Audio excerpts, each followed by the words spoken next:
ఈరోజు తెలంగాణ రాష్ట్ర ప్రభుత్వం ప్రవేశపెట్టినటువంటి బడ్జెట్ చూస్తూ ఉంటుందంటే అరచేతిలో వైకుంఠం చూపించినట్లే ఉంది. పేరుకు మాత్రం 3.2 లక్షల వరకు 3.24 లక్షల కోట్ల బడ్జెట్ ప్రవేశపెట్టి నిజంగా చూస్తుందంటే ఈ బడ్జెట్ను చూసి మురిసిపోవాలని ఎంతుందో దళితులను ఇక్కడ ఎంత అవమానించినటువంటి విషయం గుర్తు చేసుకుంటే అంతే బాధ అనిపిస్తున్నది.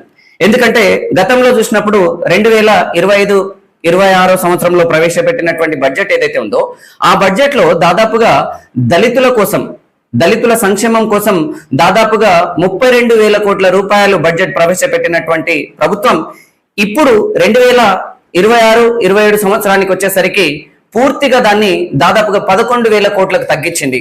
అంటే ఈ సందర్భంగా నేను ప్రభుత్వాన్ని ప్రశ్నిస్తున్నది ఏంటంటే మిగతా 22,000 కోట్ల రూపాయలు ఎవరి జేబులోకి పోయినాయి? ఎక్కడ అన్యాయం జరుగుతున్నది? ఎందుకు ఈ 22,000 కోట్ల రూపాయలు బడ్జెట్ తగ్గించాల్సినటువంటి అవసరం ఏర్పడ్డది? ఎలక్షన్ల టైంలోనేమో దళితులకు ఏదైతే కేసీఆర్ గారు డ్రైవర్లుగా కాదు, కూలీలుగా కాదు, లేబర్లుగా కాదు, వాళ్ళని యజమానులుగా చూడాలన్నటువంటి ఒక దళిత బంధు అనేటువంటి ఒక అద్భుతమైనటువంటి పథకం తీసుకొచ్చి తెలంగాణ రాష్ట్రంలో దళితులను ఒక ఉన్నత స్థాయికి తీసుకెళ్లడానికి చేసినటువంటి ప్రయత్నం ఈరోజు కాంగ్రెస్ ప్రభుత్వం వచ్చిన తర్వాత దాన్ని మేము 10 లక్షలు కాదు 12 లక్షలు ఇస్తామని చెప్పేసి హామీ ఇచ్చి ఈరోజు దాన్ని తుంగల దొక్కిరని ఎందుకు అంటున్నామంటే ఈరోజు బడ్జెట్ లో దానికి రూపాయి కేటాయించలేదు. ఆ బడ్జెట్ ఎటువైంది? ఆ దళిత బంధుకు కేటాయిస్తున్నట్టు 12 లక్షల రూపాయలు ప్రతి కుటుంబానికి ఇస్తున్నటువంటి ప్రభుత్వం ఈ రోజు బడ్జెట్ లో ఎందుకు ప్రవేశపెట్టలేదో, బడ్జెట్ లో ఎందుకు ఆ అమౌంట్ కేటాయించలేదో జవాబు చెప్పాల్సినటువంటి అవసరం తెలంగాణ రాష్ట్ర ప్రభుత్వానికి ఉంది.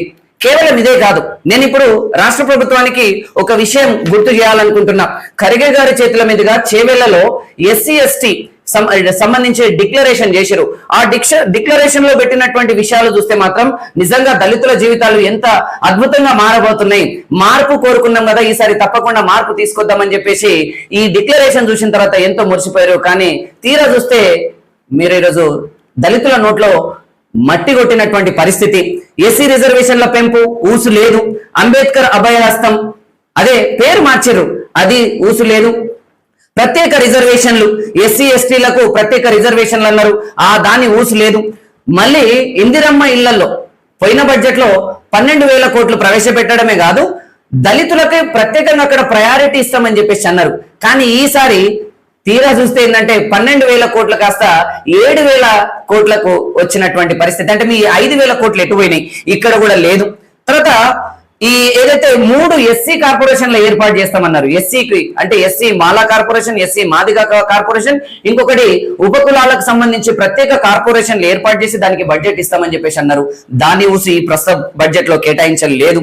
అట్లాగే విద్యాజ్యోతుల పథకం పెట్టారు, ఆ విద్యాజ్యోతుల పథకానికి కూడా ఈరోజు 0. అంటే ఏది చూసుకున్నా ప్రత్యేకంగా ఈరోజు రెసిడెన్షియల్ స్కూళ్లకు సంబంధించి కూడా ఆ రోజు కేసీఆర్ గారు నిజంగా విద్య కోసం ఆయన పడ్డ తపన కావచ్చు, దళిత బిడ్డలు ఉన్నత విద్య చదవాలని ఆ రోజు ఎంత తపన పడ్డారో, తపన పడడమే కాదు దానికి ఒక సహకారం చేసినటువంటి కేసీఆర్ గారి పాలనలో గురుకుల పాఠశాలలు ప్రపంచ స్థాయికి ఎదిగినాయి. కానీ ఈ రోజు అక్కడ పురుగుల అన్నం తింటున్నారు.